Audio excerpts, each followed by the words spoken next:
Hello friends, मैं आपका trainer अब नवाज़। कैसे हैं आप? उम्मीद करता हूं खैरियत से होंगे। दोस्तों, आज हम बहुत ही दिलचस्प टॉपिक प्राइसेस की बात करेंगे कि कीमतें कैसे मालूम करते हैं। इनके मुख्तलिफ एक्सप्रेशंस को मुख्तलिफ मकामात पर इस्तेमाल करने के तरीक़ों को डिस्कस करेंगे और साथ साथ आज की इस वीडियो में हम 5 ऐसे यूनिक एक्सप्रेशन को भी डिस्कस करने वाले हैं जो कि प्राइसेस से मुतल्लिक एहसासात और जज्बात का इजहार भी करते हैं। तो चलिए शुरू करते हैं।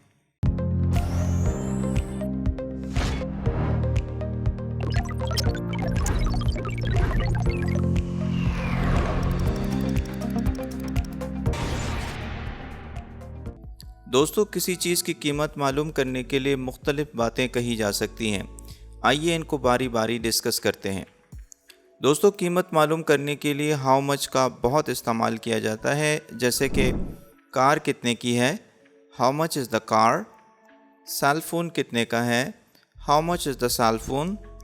लैपटॉप कितने का है, how much is the laptop. दोस्तों, प्राइसेस मालूम करने का दूसरा तरीका है what is the cost of. जैसे कि कंप्यूटर की क्या कीमत है, what is the cost of a computer. Printer की क्या कीमत है, what is the cost of a printer. Scanner की क्या कीमत है, what is the cost of a scanner. दोस्तों, लफ्ज़ कॉस्ट का इस्तेमाल करते हुए हम कुछ यूँ भी कह सकते हैं कि पेन कितने का है, what does the pen cost. Pencil कितने की है, what does the pencil cost. Board marker कितने का है, what does the board marker cost. दोस्तों, कीमत मालूम करने या सही शरह मालूम करने के लिए हम रेट का भी इस्तेमाल करते हैं, जो कि अमूमन लेन देन या ख़रीद व फ़रोख्त में कॉमन है। जैसे कि पाकिस्तान में डॉलर कितने का है या इसका क्या रेट चल रहा है, what is the rate of dollar in Pakistan.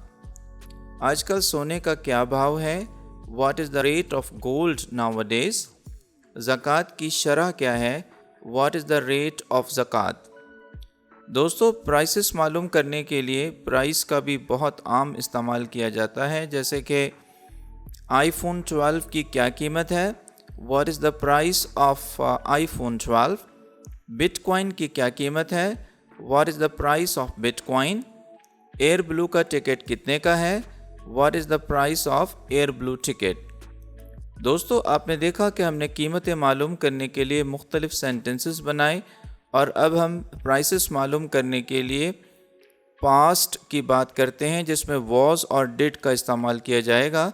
जैसे कि अगर हमें कहना हो कि डिक्शनरी कितने की थी, तो हम कह सकते हैं कि how much was the dictionary, what was the cost of the dictionary, what did the dictionary cost, what was the rate of the dictionary, what was the price of the dictionary। दोस्तों, अब हम कीमतें मालूम करने के लिए will और will be का इस्तेमाल करते हैं। जैसे कि स्पोर्ट्स कार कितने की होगी, how much will be the sports car. What will be the cost of the sports car, what will the sports car cost. What will be the rate of the sports car? What will be the price of the sports car? दोस्तों, prices मालूम करने के लिए हम can be का इस्तेमाल भी कर सकते हैं। जैसे कि अगर हमें कहना हो कॉटेज कितने का हो सकता है, तो हम कह सकते हैं how much can be the cottage. What can be the cost of the cottage. What can the cottage cost. What can be the rate of the cottage? What can be the price of the cottage? दोस्तों, can be के structure को past में ले जाकर हम could be का इस्तेमाल कर सकते हैं और उर्दू कुछ यूँ हो जाएगी कि गिफ्ट कितने का हो सकता था, तो हम कह सकते हैं कि how much could be the gift. What could be the cost of the gift. What could the gift cost. What could be the rate of the gift. What could be the price of the gift? दोस्तों, कीमत मालूम करने के लिए हम should का इस्तेमाल भी करते हैं और शुड बी का इस्तेमाल करते हुए अगर हमें कहना हो कि कैलकुलेटर कितने का होना चाहिए, तो हम इन स्ट्रक्चर्स का यूँ इस्तेमाल करेंगे। How much should be the calculator. What should be the cost of the calculator. What should the calculator cost. What should be the rate of the calculator? What should be the price of the calculator?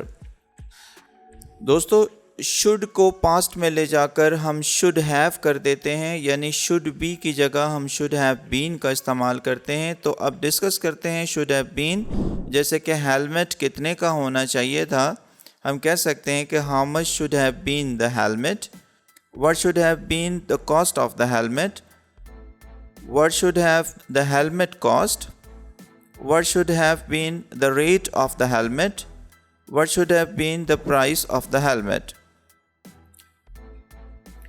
دوستو یقیناً آپ قیمتیں معلوم کرنے کے مختلف انداز کو اچھی طرح سمجھ چکے ہوں گے۔ اب ہم بات کرتے ہیں ان فریزز کی جو انگلش لینگویج میں استعمال کیے جاتے ہیں۔ نمبر 1، اٹس ڈرٹ چیپ، جس کے معنی ہو سکتے ہیں ایکسٹریملی انیکسپینسو۔ دوستو جب کوئی چیز انتہائی سستی ہو تو آپ اس فریز کا استعمال کرتے ہیں، جیسے کہ I bought a cell phone for $5. Oh, it's a dirt cheap.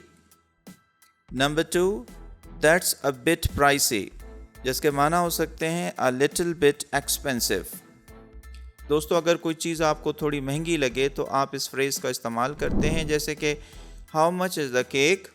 It's for $50. Oh, that's a bit pricey۔ Number 3, it's cost a fortune۔ دوستو اگر کسی چیز کی قیمت آپ کو بہت زیادہ لگے تو آپ اس فریز کا استعمال کرتے ہیں، جیسے کہ What will be the cost of this flat? I think $1 million.